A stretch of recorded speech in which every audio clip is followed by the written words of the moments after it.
यक्षस्वरूपाय जटाधराय पिनाकहस्ताय सनातनाय दिव्याय देवाय दिगंबराय तस्मै यकाराय नमः शिवाय तस्मै यकाराय नमः शिवाय तस्मै यकाराय नमः शिवाय।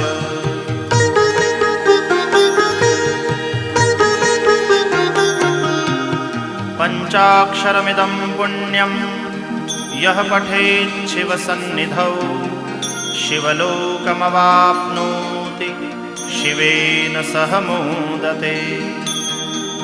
इति श्रीमच्छङ्कराचार्यविरचितं शिवपञ्चाक्षरस्तोत्रम्